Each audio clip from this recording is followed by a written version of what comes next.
What's going on, college basketball fans? Today we got a transfer portal update. I'm going to give you guys my top available guys still available for your team to potentially pick up in the transfer portal for next season. I got the top 6 guys still available for you guys, a couple of honorable mentions. I'm going to let you guys know which teams are interested in them and all that good stuff as well. Make sure you guys subscribe if you guys are new. We got college basketball content, NBA content, college football preseason content is going to be starting up here soon. College football 25 video game content coming soon. The game's coming out in a couple of months, so be on the lookout for all that good stuff. Subscribe if you guys are new, and let's go. So first, I have 2 honorable mentions that I would like to mention here. Trevon Brazile. He is a guy who has been testing NBA draft waters. I think that he could potentially get drafted towards the very end of the second round or just go to the NBA as an undrafted free agent.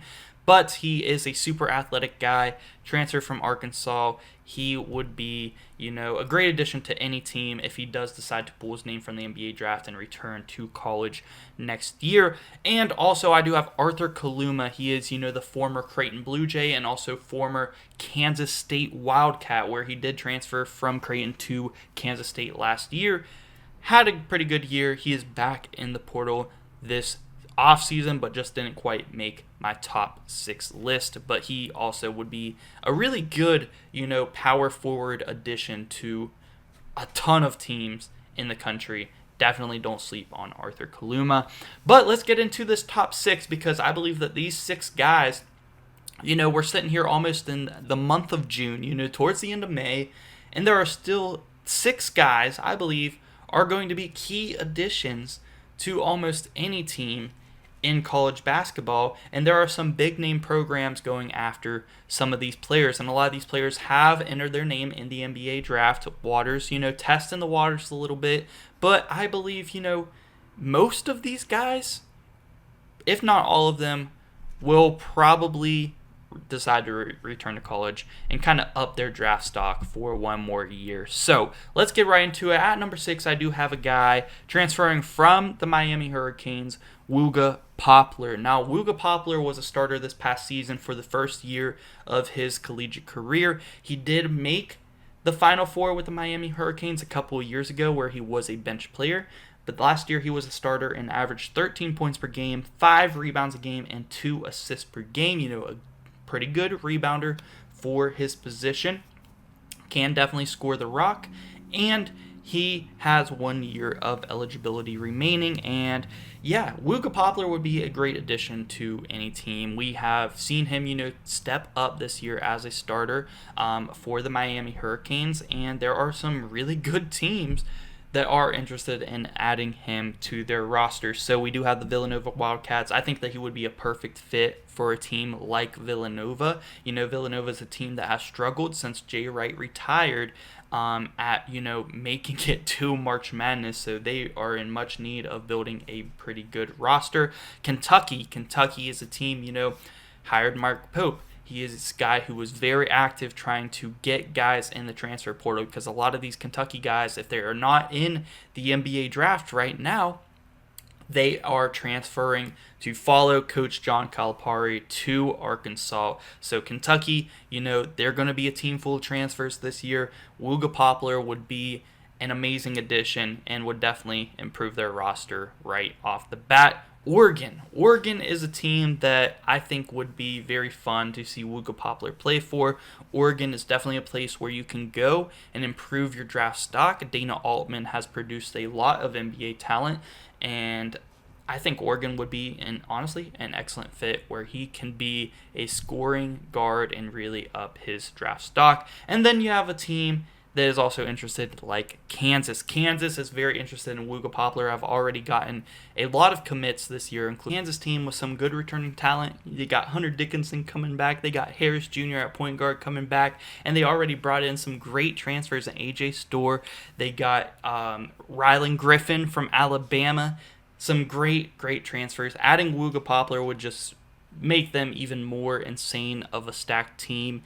And wow, that would be crazy, because Kansas is already looking like a top 3 team this season. For my prediction, I am going to say that Wooga Poplar does decide to commit to the Kentucky Wildcats. I feel like, playing for that brand, even without John Calipari, can definitely improve your draft stock. And I think that is going to be a position where he can 100% start. If he goes to a team like Kansas, they are going to win. He is going to be a key piece of that. But I don't know if he is necessarily going to be a guaranteed starter with how many great guards they have there at Kansas already. So I am going to say my prediction is the Kentucky Wildcats. Next up, at number 5, I do have Cam Christie, a freshman last year for the Minnesota Gophers. And Cam Christie, what an excellent freshman. A really highly recruited guy out of high school. Came into this first season at Minnesota. Minnesota was a good basketball team last year. They didn't make March Madness, but, they were decent there in the Big Ten, hanging around the middle of that conference.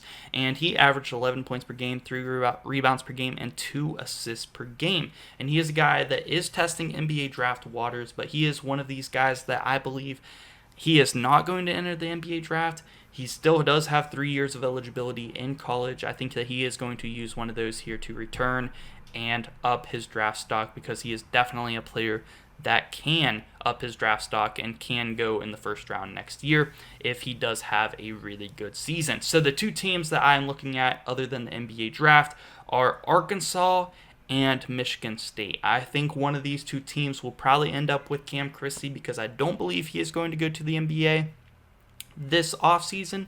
And my prediction is going to be that Cam Christie is a Michigan Spartan next season.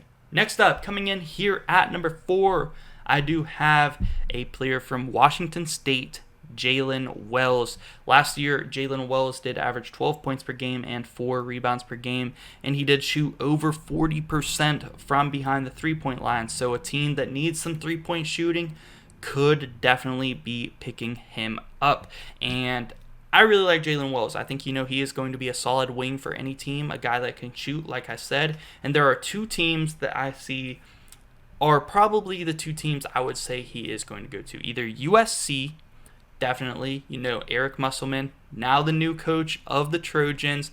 Eric Musselman is going to be heavily hitting the transfer portal every single offseason. And then you got Gonzaga. Gonzaga is a team that is going to be returning some good talent this year. They are a team, in my opinion, that is missing some shooting. It would be a good fit, and that is why I'm going to go with my prediction for Jalen Wells, a transfer to go to the Gonzaga Bulldogs. I just feel like I could definitely see him picking USC over Gonzaga, but I think Gonzaga is the better fit, and it would be, the team that is probably going to win more as well. So I think Jalen Wells on Gonzaga makes a lot of sense, especially because he is a transfer from Washington State. Staying in the same state of Washington there, just heading over to Spokane, would be an awesome, awesome place for him to go. Next up, coming in here at number 3, we do have another player that is testing the NBA draft waters, and it is Coleman Hawkins from Illinois. Coleman Hawkins is an excellent player, and he is an all-around player, as a big man, which you don't really see a lot. He is definitely a guy who can pass out of the post, pass as a big man, drive, take the ball up the court as a big man. Super, super fun player to look at. He averaged 12 points, 6 rebounds, and 3 assists last year for Illinois.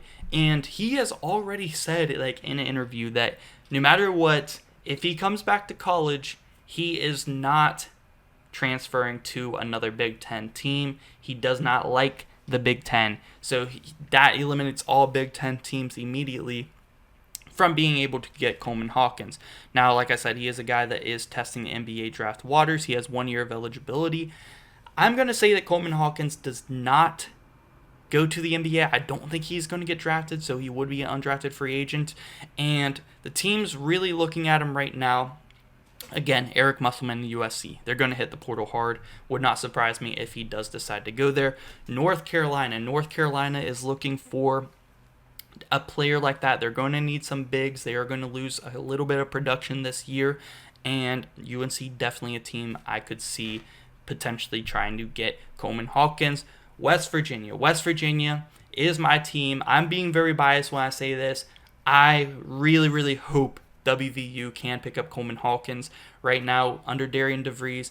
His first offseason as a coach, has picked up a lot of transfers because he's had to. We've had an empty roster. A lot of our players have transferred, and a lot of them have went to Akron, ironically. So Akron, look out for them in the MAC this year. They have a lot of West Virginia's players from last year.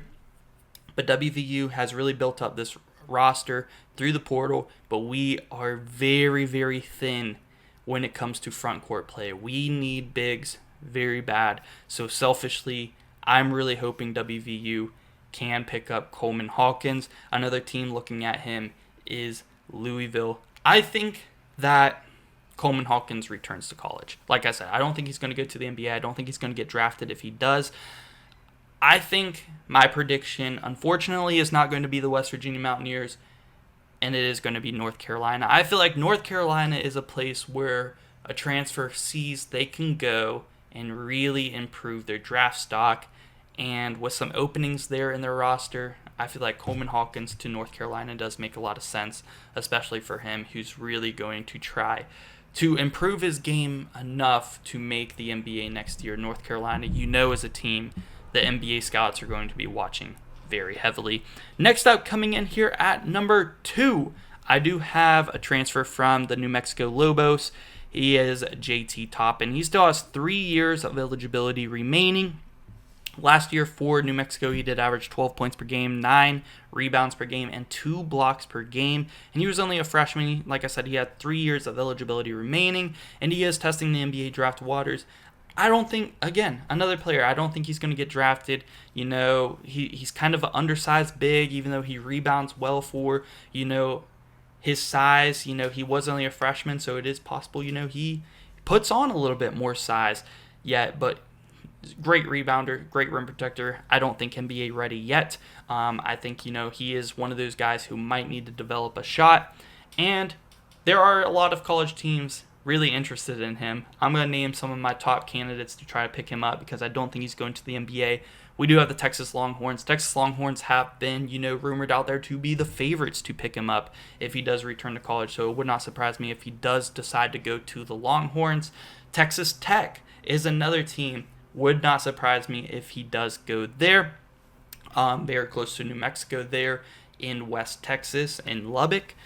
Louisville, a team, again, after a lot of transfers. Pat Kelsey, the new head coach of the Cardinals, is really hitting the portal, and he's kind of doing a really good job. So look out for Louisville. Picking up JT Toppin would be huge for that Cardinal team, and just really giving them a big boost to that rebuild. They already, have a pretty decent team. And Arkansas, John Calipari is looking at JT Toppin. He did coach Jacob Toppin, maybe a little bit of relationship there if he does want to head over and play for Calipari like Jacob Toppin did. So those are the 4 teams that I believe are probably the top candidates. Going to Arkansas, playing for Calipari makes a lot of sense for JT Toppin, but my prediction is going to be that he does go to Texas, unfortunately. If I were to pick where I would like to see JT Toppin go, I'd like to see him go play for Texas Tech. I think that would be a very fun fit. Texas Tech loves their basketball. They're going to be good again this year. It would be awesome to see that. But I think Texas is going to give him a ton of NIL money. They want him really bad. I think it's a pretty good fit as well. They did just lose Dylan Mitchell in the transfer portal as well. I almost said free agency. I mean, it basically is a college free agency. But, yeah, Dylan Mitchell transferred to Cincinnati. They have an opening spot there at the power forward spot. Why not JT Toppin? Put him in there for the Texas Longhorns. And we do have one more player. My number 1 transfer still available right now is a guy also testing the NBA draft waters. The only guy that I could see potentially getting drafted on this list, and that is the transfer from Florida State, Jamir Watkins. Jamir Watkins has 1 year of eligibility remaining.